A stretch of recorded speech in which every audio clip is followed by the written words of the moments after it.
4e verset. Anne se leva après que l'on y mangeait et bu à Silo. Le sacrificateur Élie était assis sur un siège près de l'aile de poteau du temple de l'Éternel. Et l'amertume dans l'âme, elle pria l'Éternel et versa de pleurs. Elle fit un vœu en disant, l'Éternel des armées, si tu daignes regarder l'affliction de ta servante, si tu te souviens de moi et n'oublie point ta servante, et si tu donnes à ta servante un fils, je les consacrerai à l'Éternel pour tous les jours de sa vie, et les rasoirs ne passera point sur sa tête. Comme elle restait longtemps en prière devant l'Éternel, Élie observa sa bouche. Anne parlait dans son cœur et ne faisait que remuer les lèvres. Mais on n'entendait point sa voix. Élie pensait qu'elle était ivre. Et lui dit, jusqu'à quand seras-tu dans l'ivresse? Fais passer ton vin. Anne répondit, non mon Seigneur, je suis une femme qui souffre en son cœur.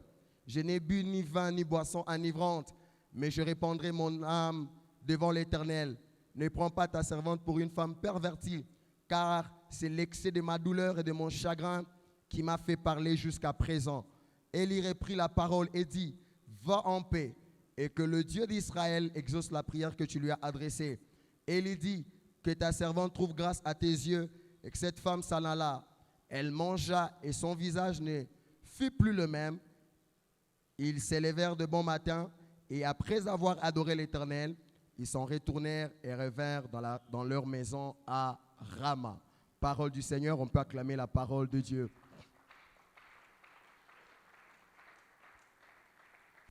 Amen. Alors, le thème, comme nous le connaissons tous, qui nous réunit dans le cadre de notre retraite, c'est Rehoboth. Rehoboth, qui ne veut simplement autrement dire que maintenant, l'Éternel nous a mis au large et nous prospérerons dans le pays. Alors que je me préparais à prêcher ce soir, je me suis rendu compte qu'aujourd'hui, c'est pratiquement le 13e jour pour notre retraite. Et quand j'ai totalisé les sermons qui ont précédé les sermons de ce soir, c'est beaucoup de sermons et je me disais, ne serais-je pas en train de dire les mêmes choses que les autres personnes ont eu à dire? Parce que c'est le même sujet, nous passons tous pour l'aborder ainsi. Alors l'effort que je faisais, c'était celui-là de me dire, me rassurer que ce que je veux dire ne soit pas ce qui a été déjà dit. Mais en me préparant, j'ai compris une chose en lisant Philippiens 3, le verset 1. L'apôtre Paul écrivant aux Philippiens, il leur dit ceci. Au reste, mes frères, réjouissez-vous dans les Seigneurs. Je ne me lasse point de vous écrire la même chose. Et il ajoute, et pour vous, cela est salutaire. J'ai compris que dans la foi chrétienne, il y a certaines choses qu'il faut écouter plusieurs fois pour en avoir foi. Alléluia. Il y a certaines choses, quand vous les avez écoutées de la première oreille, il faut qu'on en fasse répétition pour que cela produise en vous les résultats voulus. L'apôtre Paul écrit aux Philippiens, conscient qu'en les écrivant, ce qu'il est en train de faire, il n'avait pas la prétention de leur donner quelque chose de nouveau qu'ils n'avaient pas entendu. Il s'est dit, ce que je vous écris, c'est ce que je fais pratiquement dans toutes mes lettres. Mais il dit, cela, quand bien même je le dis à répétition, cela pour vous est salutaire. La foi est des fois aussi le fruit des choses qu'on a entendues plusieurs fois.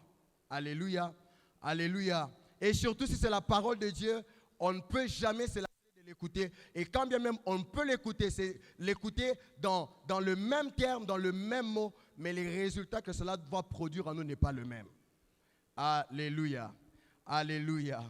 Et Isaac est le personnage biblique autour duquel nous sommes en train de partager dans ces séminaires, dans cette retraite de Rehoboth. Et Isaac, on nous a parlé de deux faits majeurs. C'est que Isaac est détenteur de la promesse de Dieu. Et avec Rehoboth, Isaac est celui qui a vu, d'une part, l'accomplissement de la promesse de Dieu dans sa vie. Parce que Rehoboth est un cri de quelqu'un qui est arrivé, qui attendait quelque chose de la part de Dieu, mais qui en a vu la réalisation. Il a entendu Dieu lui promettre de ne pas quitter un lieu, parce que Dieu allait le bénir, allait lui donner beaucoup de choses là-bas. Et il a passé un parcours. Et à la fin de ce parcours, Isaac a déclaré Rehoboth. Alors, ça télé que sur le fait qu'Isaac ait déclaré Rehoboth, mais sans comprendre le but pour lequel Dieu l'a fait passer par tout ce trajet, pourquoi Dieu lui a rappelé la promesse? Il lui a rappelé les promesses dont il est détenteur par son père Abraham. Et l'accomplissement, frères et sœurs, serait faussé. Si nous sortons de cette retraite en train seulement de déclarer Rehoboth, en train de chanter la fidélité de Dieu, comme pour dire Dieu qui a promis accomplit certainement ce qu'il a promis, mais sans comprendre les leçons essentielles de la vie que Dieu veut que nous puissions tirer de la vie d'Isaac, nous serons passés à côté de notre retraite. Alléluia. D'une part, il faut que nous puissions constater la fidélité de Dieu dans la vie d'Isaac, que Dieu a promis à Isaac que je te donnerai ces contrées, que je vais te bénir et que Dieu l'a béni, mais que nous puissions aussi tirer les leçons essentielles de la vie d'Isaac dans ces trajets, de l'apparition de Dieu à Guérard au chapitre 1er au verset 1er du chapitre 26 jusqu'au moment où Isaac a déclaré Rehoboth, maintenant l'Éternel nous a mis au large, nous prospérerons dans le pays. Dieu est fidèle, il accomplira ses promesses. Mes frères et sœurs, avec tout le monde avec qui il a marché, il a des leçons que nous voulons, il veut que nous puissions tirer de leur vie. Et l'apôtre Paul le dit dans 1 Corinthiens 10, le verset 11, parlant des enfants d'Israël, il dit, ces choses leur sont arrivées pour nous servir des exemples. Elles ont été écrites pour notre instruction à nous qui sommes parvenus à la fin de siècle. Comme pour dire, le trajet que les enfants d'Israël avaient fait, quittant l'Égypte jusqu'à Canaan, tous les événements qu'ils ont vécus, cela n'a pas été écrit juste pour des raisons historiques, mais cela a été écrit pour notre instruction. Il comprit aussi la vie d'Isaac, sa vie telle que relatée dans le chapitre 26 de Genèse, elle a été relatée pour notre instruction. Romains, le chapitre 15, le verset 4, est en train de le préciser, il dit, or tout ce qui a été écrit d'avance l'a été pour notre instruction, afin que par la patience et par la consolation que donnent les Écritures, nous possédions les. Donc tout ce qui est écrit, toute écriture telle qu'elle est écrite, elle a un but. Et ici, Romain est en train de fixer l'ordre d'arrivée, de but pour lesquels les Écritures ont été données. Il parle de la patience, il parle de la consolation que donnent les Écritures. Mais avant cela, il parle d'abord de l'instruction. Comme pour dire, avant la consolation que la parole de Dieu doit nous donner, avant l'espérance, la foi que cela doit produire en nous, il y a d'abord l'instruction que cela doit nous donner. Sinon, on sortira en ces lieux remplis d'espérance, remplis de force, remplis de courage, remplis de foi, mais avec peu d'instructions sur ce que Dieu a voulu que nous puissions apprendre dans la vie de ses patriarches qui est Isaac. Alléluia, alléluia, alléluia. Apprenons à voir combien Dieu est fidèle, combien Dieu est capable de réaliser ce qu'il a promis. Mais apprenons aussi à regarder par la vie de ces grands hommes combien Dieu veut que nous puissions apprendre de leur vie. Voilà pourquoi la Bible n'est pas un livre qui fait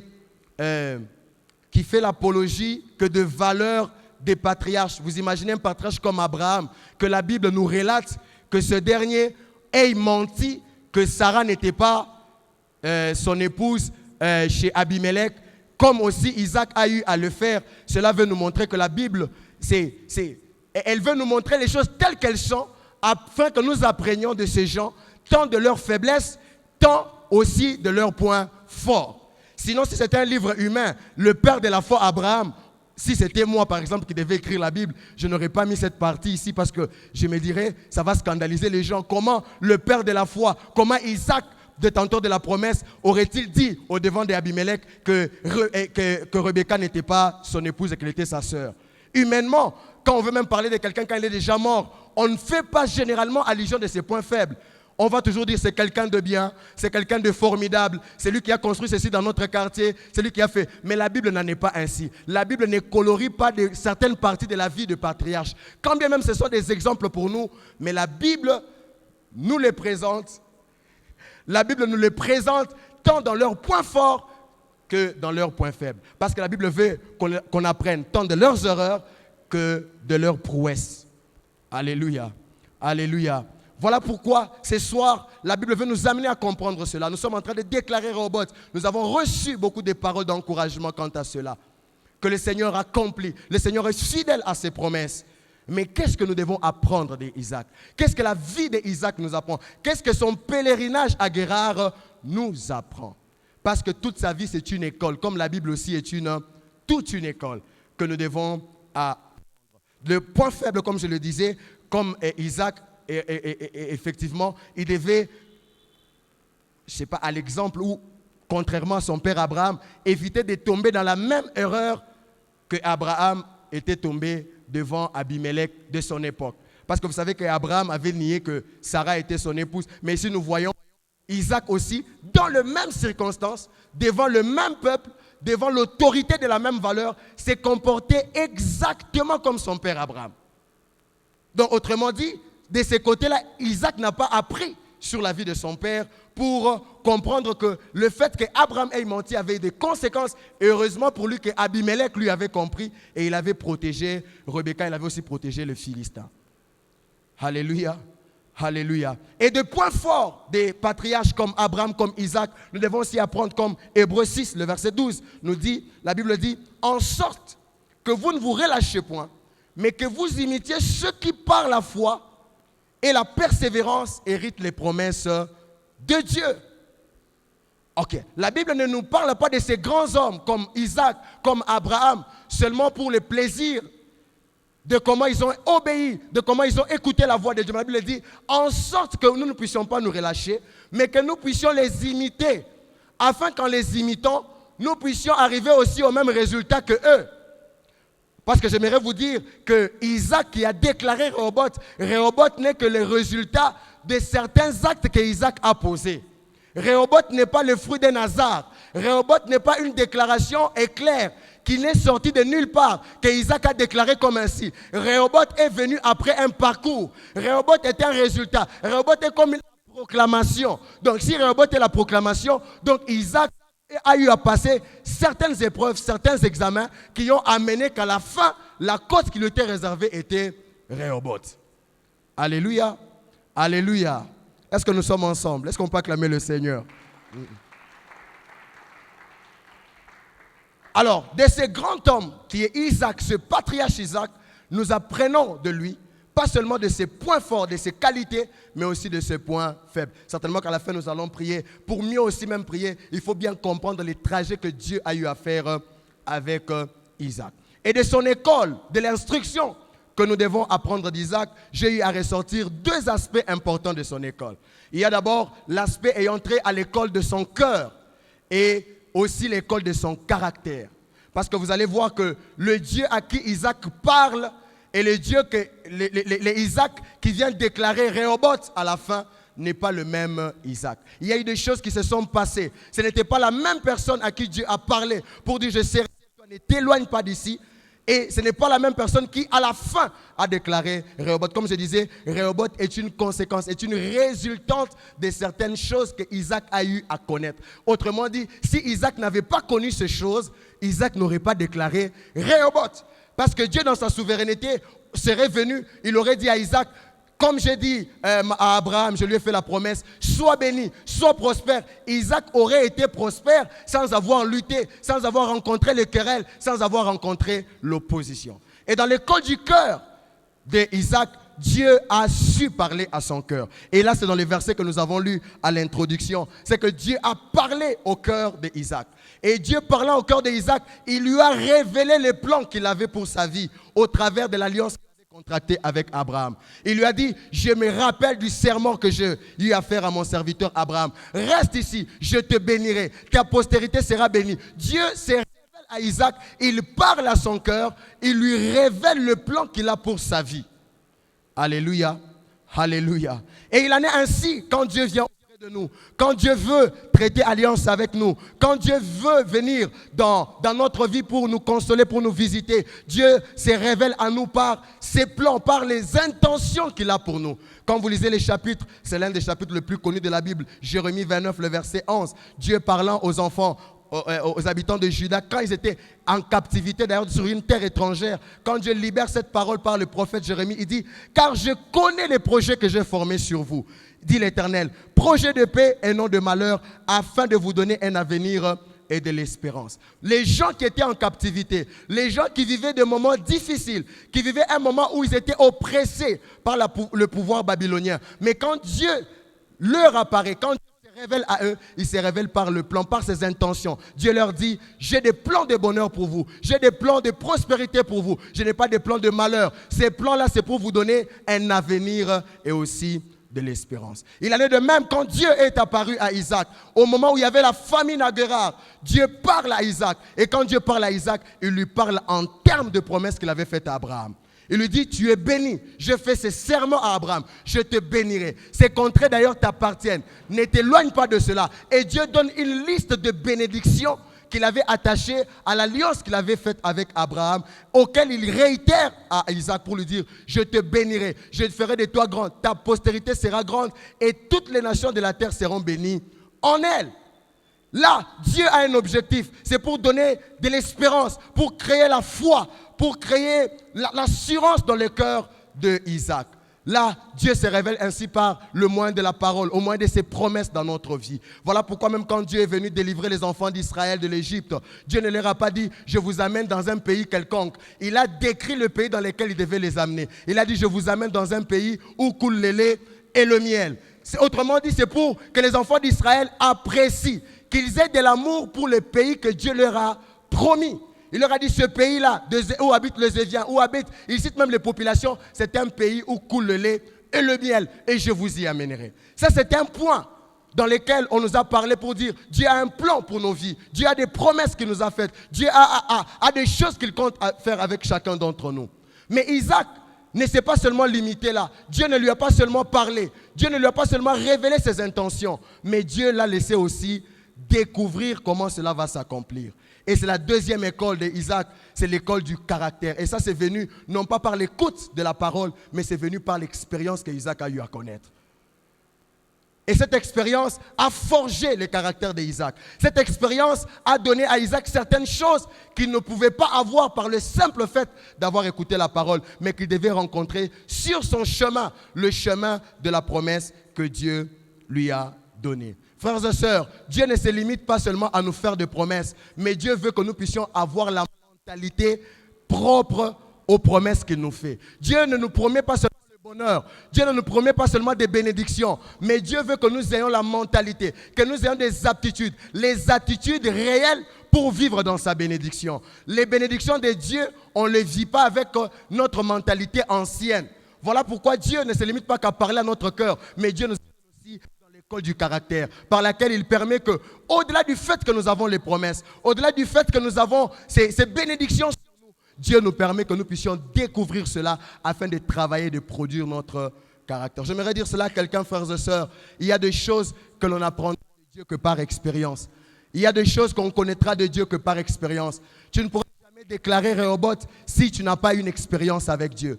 Tu ne pourras jamais déclarer maintenant, Dieu m'a mis au large, si tu n'as pas eu à faire une certaine marche avec Dieu. Au-delà de la promesse, au-delà de la parole proclamée sur nous, Dieu a besoin que nous puissions rencontrer un certain nombre de choses. Et ces choses-là, c'est dans un but. Parce que Dieu ne fait rien pour rien. Il fait chaque chose pour un but. S'il a permis que Isaac, au-delà de la promesse qu'il avait, Isaac rencontre l'opposition, que Isaac rencontre le querelle, que Isaac rencontre ces choses qu'il a rencontrées, c'est parce que Dieu avait besoin que ces choses produisent quelque chose dans la vie, dans les caractères d'Isaac. Et la vie d'Isaac nous apprend dans son caractère l'obéissance dans laquelle il est délivré. Dieu lui a dit, reste à Guérar, je te bénirai. Ce n'était pas seulement l'obéissance initiale, ce n'était pas seulement la première obéissance que Dieu lui a imposée, mais Isaac est demeuré obéissant même dans les querelles. La Bible, on l'a parlé la fois passée ici, quand bien même on l'a chassé, il n'est pas parti totalement de la région de Guérar.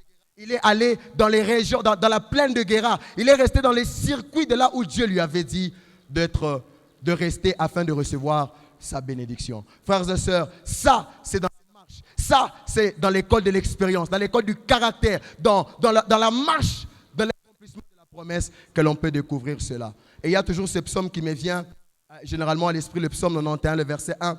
La Bible dit, c'est lui qui demeure sous l'abri du Très-Haut, repose à l'ombre du Tout-Puissant. Et j'aime beaucoup ce passage. La Bible ne dit pas, c'est lui qui séjourne à l'abri du Très-Haut. Mais la Bible parle de celui qui demeure. Dans notre traduction, on dit, c'est lui qui habite sous l'abri du Très-Haut. Celui-là peut avoir le repos que le Tout-Puissant lui donne, si on veut traduire de manière littéraire. Comme pour dire, frères et sœurs, Isaac, au-delà de la promesse, cela ne pouvait pas aliéner l'obéissance qu'il devait avoir auprès de Dieu. Il est resté à Guérard. Quand bien même on l'a chassé à Guérard, il s'est arrangé à rester dans les circuits du rayon de sa bénédiction. Et ça, frères et sœurs, ça s'apprend par expérience. Ça s'apprend par la marche que Dieu fait avec ses enfants. Et j'aimerais les dire, la sanctification, frères et sœurs, la sanctification est un acquis quand elle est progressive. Quand la sanctification n'est que positionnelle, où on se dit, je suis enfant de Dieu, je suis sanctifié, mais que cela n'est pas suivi par une sanctification progressive. Le fait que la sanctification progressive manque aliène même la valeur de notre sanctification positionnelle. Voilà pourquoi il y a des gens, ils ont bien commencé, il a obéi pour un début, mais parce qu'il n'a pas continué, il a perdu les résultats qui étaient attendus par rapport à ce que Dieu lui avait demandé. Isaac ne nous apprend pas que l'obéissance, Isaac nous apprend la patience, il nous apprend la persévérance. Frères et sœurs, la patience, la persévérance, frères et sœurs, on ne peut pas les acquérir que par l'écoute d'un simple message. Il faut aussi passer par certaines épreuves dans lesquelles Dieu nous exigera une certaine obéissance afin que cette obéissance produise en nous la patience et cette persévérance voulue. Alléluia, alléluia.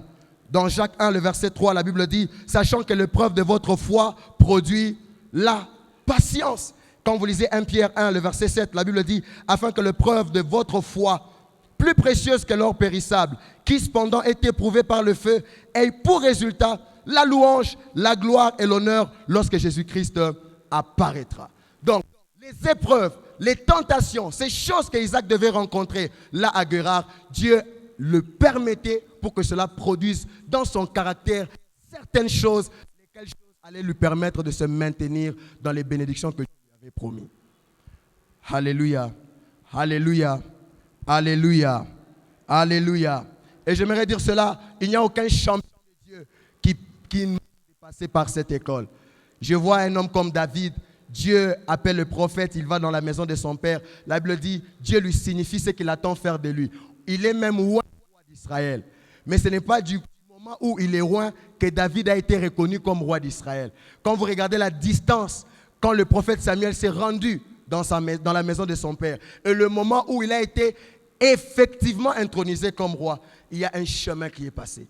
Et Dieu n'a pas permis ça au hasard. Sinon, dans son omniscience, dans sa toute-puissance, il aurait fait que le jour où Samuel l'a rencontré, le même jour tout Israël reconnaisse en David le roi d'Israël et qu'on l'intronise comme roi. Mais David est passé par le trajet. Il était le roi reconnu par Dieu, mais Saül était toujours sur le trône. Mais David devait apprendre de Dieu. Dieu devait travailler son caractère afin de se comporter de la manière voulue lorsque Dieu l'amènerait au trône.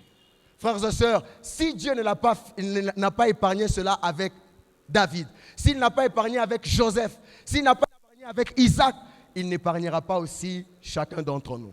Avoir les promesses de Dieu est une chose, mais vivre l'accomplissement, le trajet qui sépare le moment du moment où on les a écoutés, où on a eu foi en elles, du moment où on travaille pour leur accomplissement, et le moment d'entrer dans la phase d'effectivité, il y a des choses pour lesquelles Dieu veut que nous puissions apprendre. Il y a certaines expériences par lesquelles Dieu veut que nous puissions passer afin que nous puissions apprendre. On ne peut pas passer toute des semaines, parler de Rehoboth, parler d'Isaac, parler qu'Isaac a été combattu, parler d'Isaac qui a rencontré les souffrances, Isaac a rencontré la bénédiction de Dieu, mais sans comprendre le pourquoi Dieu a permis qu'Isaac passe par là et n'ait pas tiré les leçons de cela. Voilà pourquoi, frères et sœurs, dans nos peines, dans nos combats, dans nos épreuves, ne regardons pas que la taille des épreuves, mais sachons voir les leçons cachées derrière chaque épreuve par laquelle Dieu nous fait passer.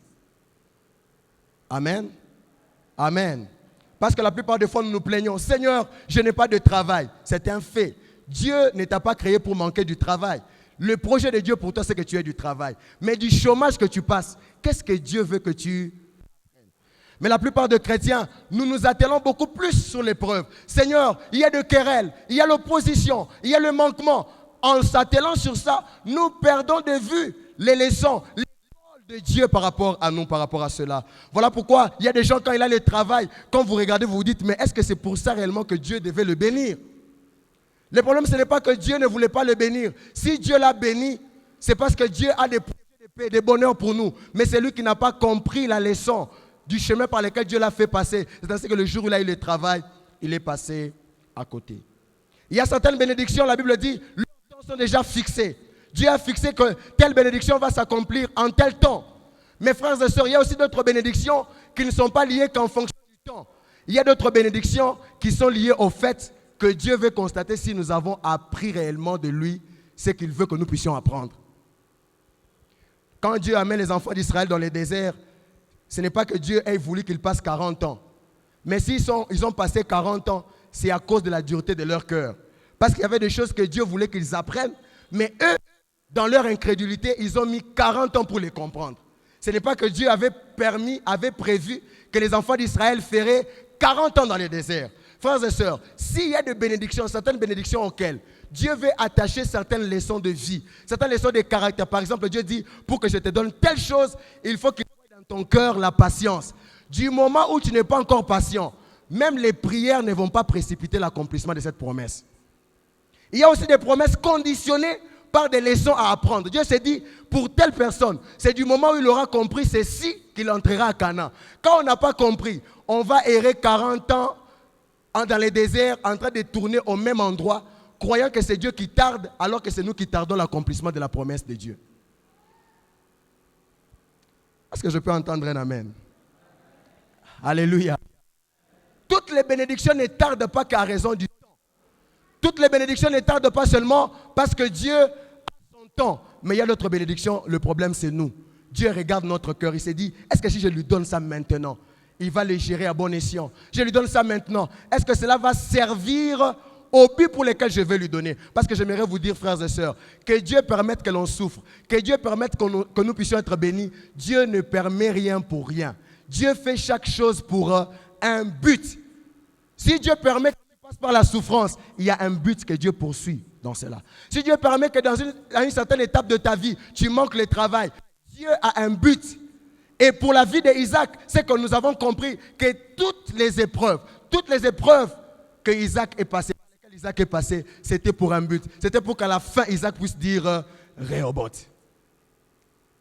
C'est comme nous avons lu dans 1 Pierre, on nous dit cela, l'épreuve de notre foi qui est plus précieuse que l'or périssable a pour un but, doit nous amener dans un but, a un résultat. La Bible parle de résultats que cela doit produire. Ça doit produire dans notre vie la louange. Ça doit produire la gloire, l'honneur que nous devons rendre à Dieu. Comme pour dire, s'il n'y a pas de preuve, il n'y aurait pas de véritable louange. S'il n'y a pas de preuve, il n'y aurait pas de véritable gloire à rendre à Dieu. Frères et sœurs, même notre manière de louer, d'adorer Dieu, est des fois aussi déterminé par le chemin par lequel Dieu nous a fait passer.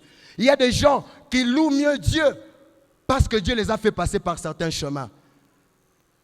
Il y a des gens, quand on leur demande de servir Dieu, ils le font avec tout cœur. Ce n'est pas le fruit d'un hasard, c'est les résultats du chemin par lequel Dieu les a fait passer. Ils sont passés par certains trajets où Dieu leur a appris qu'il n'y a que lui, seul qui doit demeurer la personne de confiance dans toute leur vie. Voilà pourquoi lui, quand il chante, quand il dit Dieu tu es ma confiance, ce n'est pas seulement un refrain qu'il scande, mais il est en train de dire la vérité, la chose qui vient du fond de son cœur. Frères et sœurs, j'aimerais nous dire, je ne sais pas par quoi tu passes, je ne sais pas par quelles circonstances tu passes. Peut-être ce moment de séminaire est en train de prendre fin. Tu te dis, mais Seigneur, je n'ai pas encore vu Rehoboth. J'aimerais te dire, Dieu connaît ta situation. Dieu connaît les projets qu'il a formés sur toi. Mais il veut que de ta situation, tu apprennes les leçons idoines, les leçons nécessaires. Parce que ce qui est sûr, c'est que la promesse de Dieu s'accomplira, elle s'accomplira certainement. Mais ne la fais pas tarder parce que tu tardes à comprendre les leçons que Dieu veut nous donner. Et je crois que chacun de nous, par les différents sermons que nous avons écoutés du haut de cette chair, Dieu nous a parlé par rapport à l'obéissance. Dieu nous a parlé par rapport à divers domaines de notre vie. Mais des fois, nous endurcissons le cœur seulement. Seigneur, je vais entrer dans mon Rehoboth. Mais est-ce que tu as compris ce que Dieu a voulu que tu apprennes par rapport à ce que toi tu vis? Il y a certains Rehoboth conditionnés seulement par certaines choses que Dieu veut que tu comprennes. Si tu ne les as pas comprises, les promesses aussi sont en train de tarder. Parce que j'aimerais toujours le dire, les bénédictions de Dieu, ce n'est pas pour nous perdre. La bénédiction de Dieu doit nous rapprocher de Dieu. Isaac déclare Rehoboth.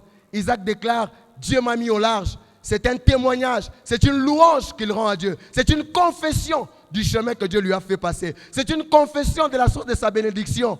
Parce que quand les gens sont bénis, il y a des gens quand ils sont bénis, ils disent, ni t'étais mon oncle. Il y a des gens quand ils sont bénis, ils disent, ni t'étais mes études.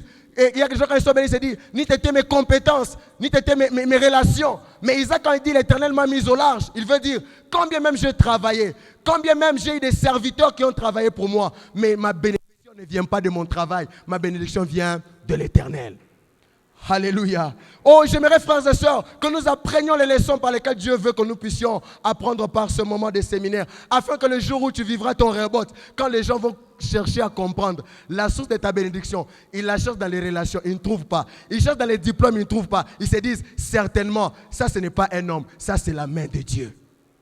Et toi-même, quand il faut expliquer comment Dieu a fait dans ta vie, quand tu cherches dans des connaissances mathématiques, dans tes connaissances scientifiques, tu ne trouves pas de mots exacts pour exprimer cela. Tu te dis, si je suis ce que je suis, c'est la grâce de Dieu. Frères et sœurs, Isaac qui dit Rehoboth, ce n'est pas une parole qui vient en vain. Ce n'est pas une parole de quelqu'un qui n'a pas un parcours avec Dieu. Ce n'est pas une parole de quelqu'un qui se réveille un bon matin. Dieu lui dit, tu seras béni, le lendemain il est béni. Isaac a une histoire. Et dans cette histoire, c'est à l'issue de cette histoire qu'Isaac a pu déclarer Rehoboth, maintenant l'Éternel m'a mis au large. Et c'est que cela nous apprend la première vérité, c'est que Dieu fait chaque chose pour un but. Proverbe 16, le verset 4, la Bible dit, l'Éternel a tout fait pour un but, même le méchant pour le jour du malheur. J'aimerais dire à quelqu'un, Dieu fait toutes choses pour un but.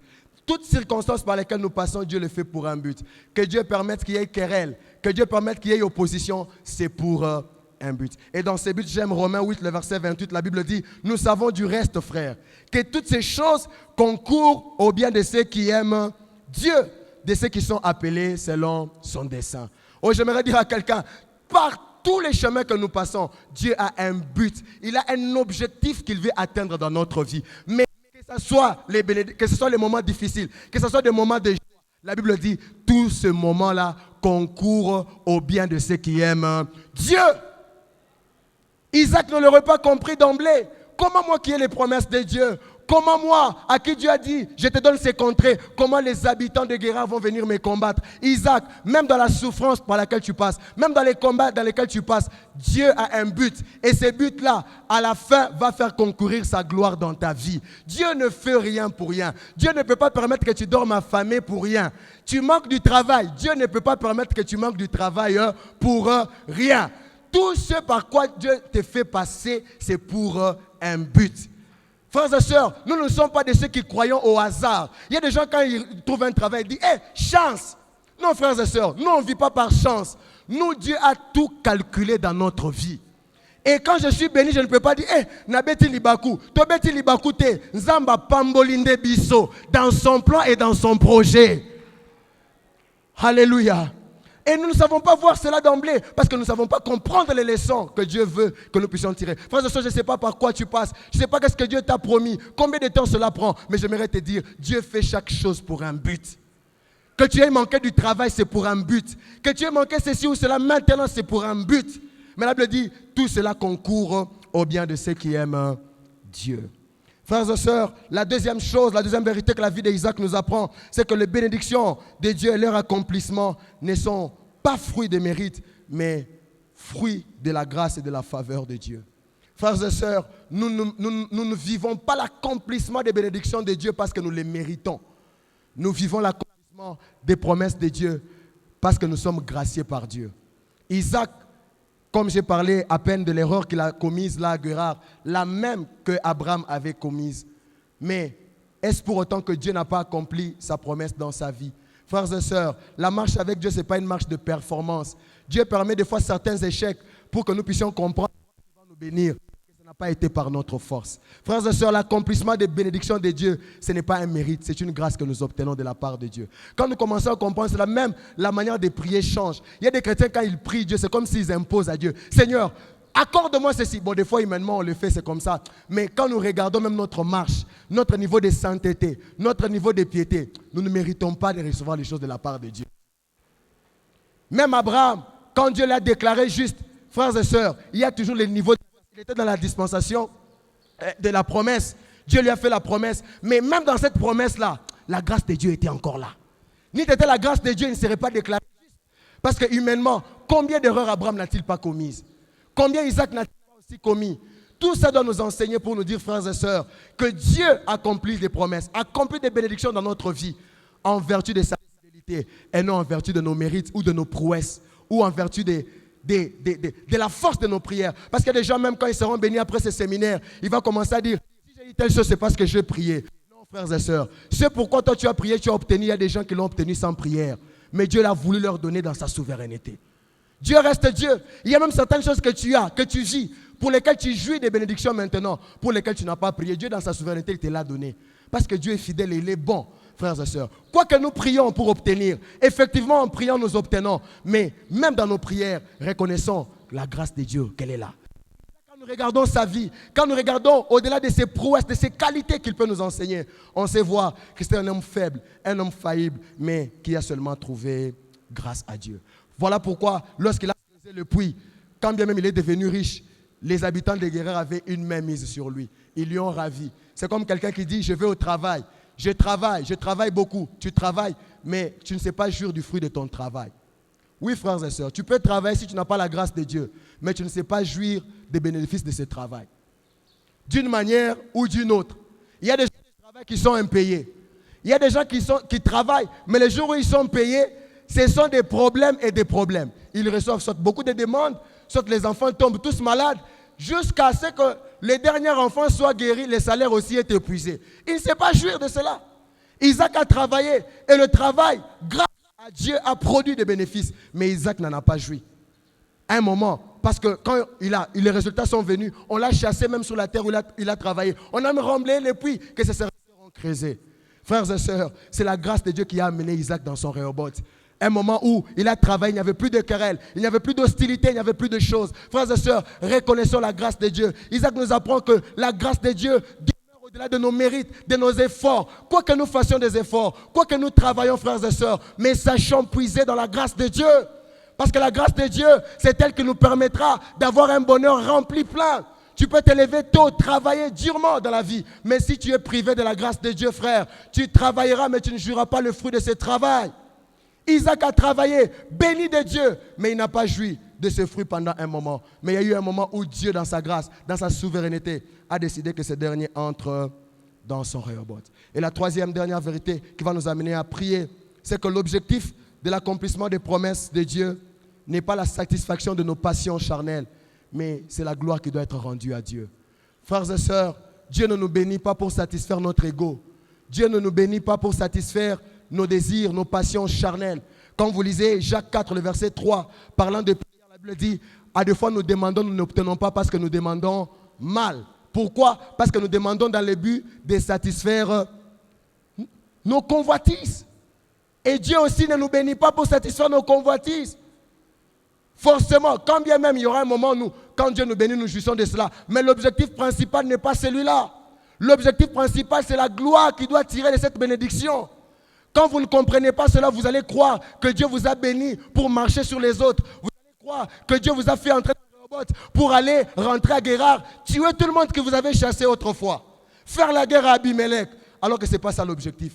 L'objectif de la bénédiction de Dieu dans notre vie, c'est que la gloire lui soit rendue dans cette bénédiction. Frères et sœurs, que Dieu nous donne un travail, que Dieu nous donne le mariage, que Dieu nous donne toutes ces choses que nous lui avons demandées pendant ce moment, que le monde sache au travers des bénédictions que Dieu nous a données, qu'il nous a bénis, qu'il est la source de notre bénédiction. Que par notre bénédiction, les gens glorifient Dieu, que par la bénédiction que Dieu va nous donner, les gens croient à Christ, que par ce que Dieu va nous donner, les gens quittent le monde des ténèbres et qu'ils veulent suivre le même Dieu que nous, qui se disent qui est le Dieu qui t'a béni. Nous voulons aussi les suivre, car les grâces, les bénédictions de Dieu, ce n'est pas pour satisfaire nos passions charnelles, c'est pour d'abord lui rendre la gloire.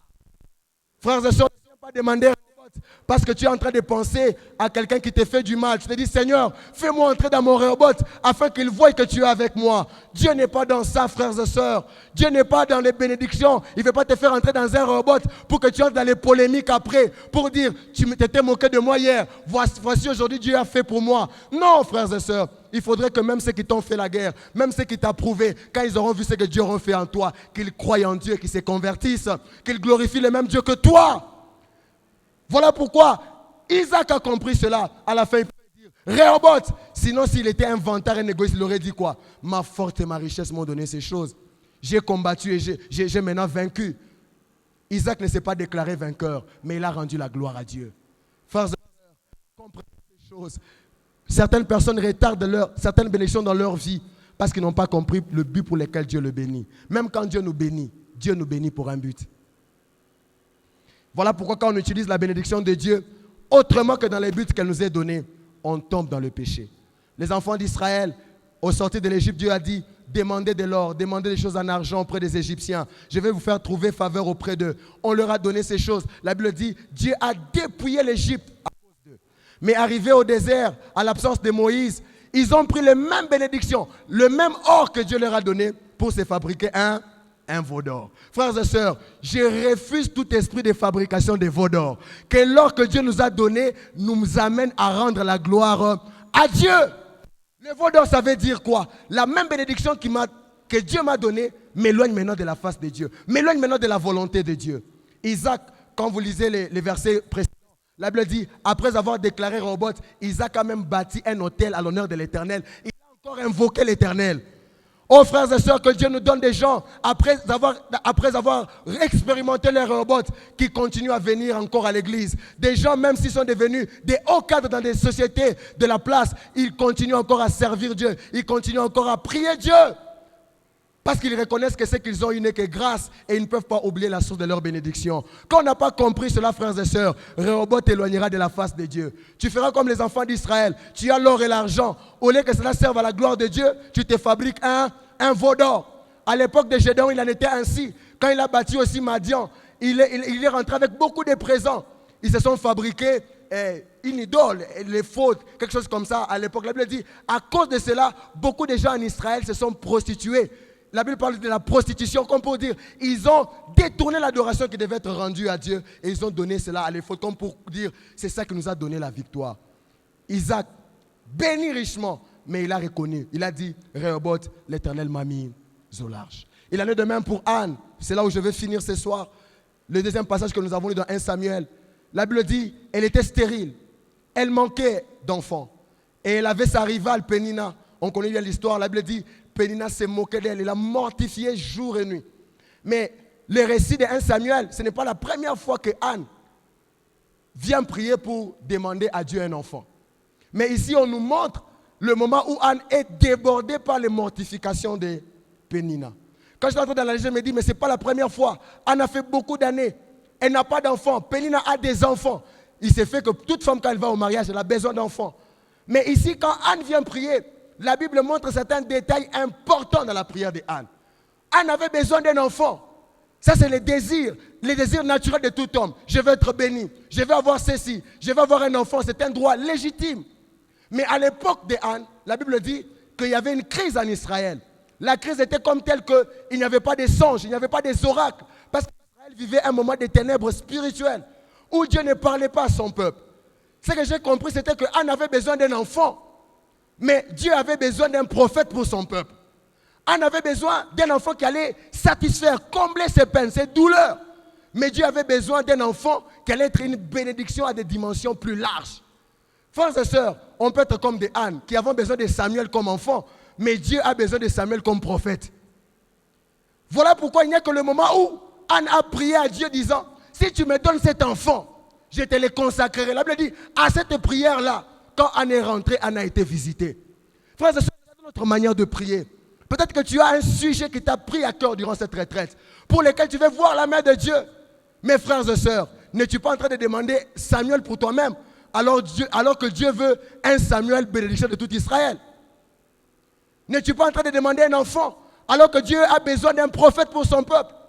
Dans cet enfant Samuel, au-delà d'être l'enfant de Anne, l'enfant mâle de Anne, Dieu avait besoin d'un serviteur, avait besoin d'un enfant qui servirait à sa gloire. Voilà pourquoi quand Anne a prié cette fois à Silo, quand elle monte au temple, elle prie, pas seulement comme les autres fois, mais elle prie, la Bible dit, elle sort sa prière d'un vœu. Il dit, si tu me donnes cet enfant-là, je te le consacrerai. Comme pour dire à Dieu, Seigneur, tes intérêts vont se retrouver dans cet enfant. Frères et sœurs, tu as demandé beaucoup de choses durant cette retraite. Mais frères et sœurs, quel est l'intérêt que Dieu va tirer de ça? Seigneur, donne-moi un travail. Voilà pourquoi quand il y a des gens qui ont compris ceci, quand ils prient, ils sortent leur prière de vœu. Pour dire, Seigneur, accorde-moi des choses. Si tu me l'accordes, pour ton église, je ferai ceci. Pour les délaissés, je ferai ceci. Pourquoi? Parce qu'il veut que Dieu tire intérêt de ce que Dieu va lui donner. Frères et sœurs, il n'y a pas un merveilleux moment quand Dieu doit nous exaucer parce que sa gloire doit se manifester.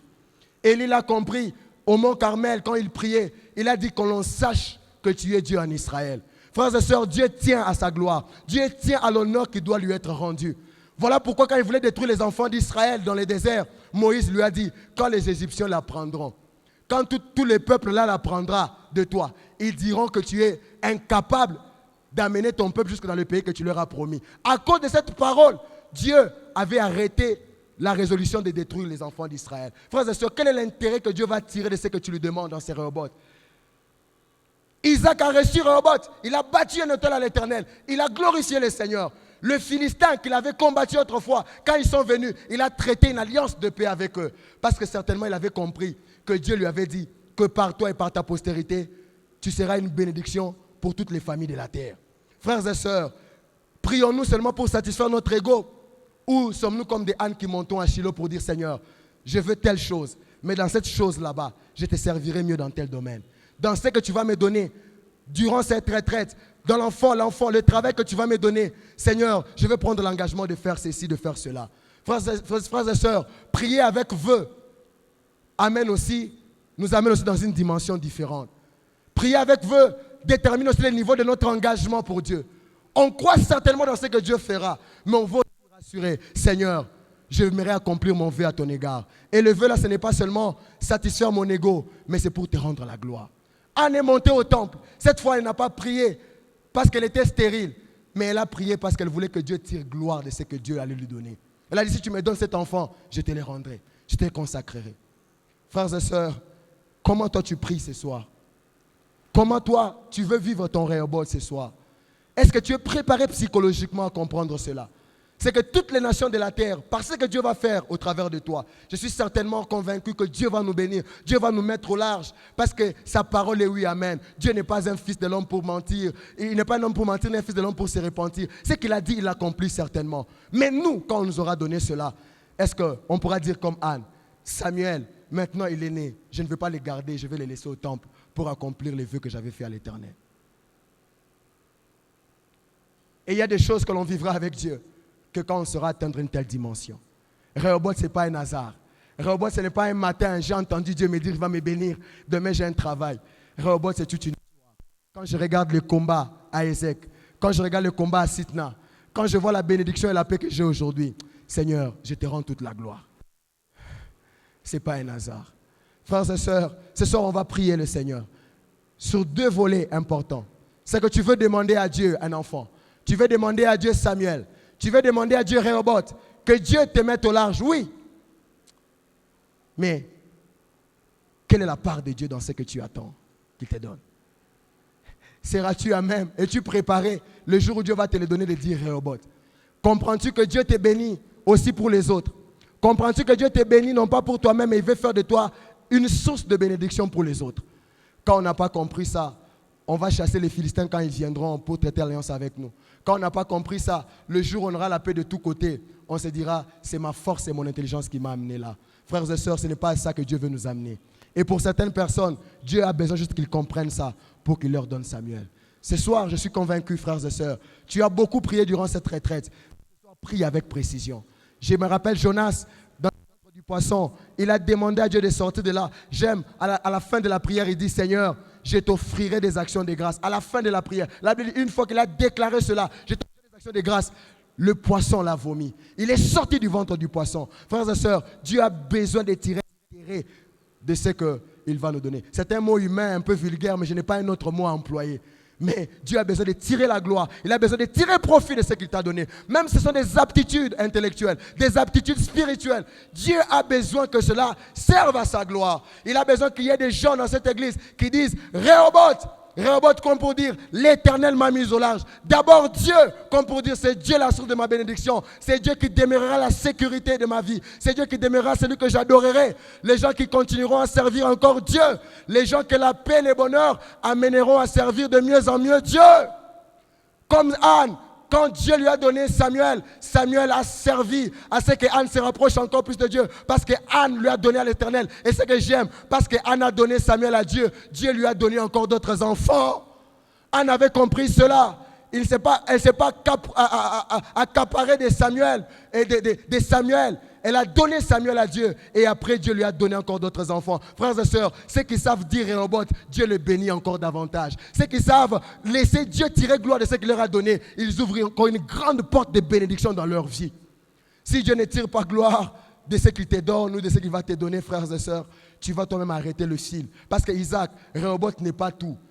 Il y a des descendants qui viendront après. Si tu ne te confies pas à Dieu, tu vas couper les fils. Parce que la bénédiction là n'est pas que pour toi, mais c'est pour aussi ta postérité. Frères et sœurs, ceux qui savent dire Rehoboth, Dieu ne les bénit pas que eux. Il bénit même les enfants de leurs enfants. Parce qu'eux sont restés fidèles à ce que Dieu leur a donné. Ce soir, nous allons prier, frères et sœurs, si nous pouvons nous tenir debout. Nous allons prier le Seigneur. Comme Anne, on est monté à Shiloh ce soir. Alors que la retraite va déjà vers la fin. Demain, nous clôturons. Qu'est-ce que tu demandes à Dieu? Qu'est-ce que tu veux immortaliser dans ta vie pour dire, dans cette retraite, j'ai prié dans tel domaine, j'ai vu la main de Dieu. Mais quel est l'intérêt que Dieu veut tirer de ça? Anne n'avait pas d'enfant. Dieu avait besoin d'un prophète. Il avait besoin d'un prophète pour son peuple. Du moment où Anne devait continuer à prier pour son enfant à elle, pour faire taire Pénina, Dieu ne lui a pas donné. C'est que du moment où Dieu a découvert dans le cœur de Anne qu'il y avait sa part, la part de trouver un prophète pour son peuple, que Dieu a donné Samuel. Ce soir, il y a des Samuel qui n'attendent que ça. Il y a certaines bénédictions qui n'attendent que ça. Que tu dises à Dieu, Seigneur, si tu me les donnes, je te les consacrerai. Si tu me donnes ce travail, je te les consacrerai. Si tu me donnes cette promotion, je te servirai mieux. Si tu me donnes ceci, je te servirai mieux. Est-ce que chacun de nous peut commencer à prier? Ce n'est pas un problème collectif, c'est un problème individuel de chacun d'entre nous. Oh, la salle est grande, on peut se tenir debout, frères et sœurs.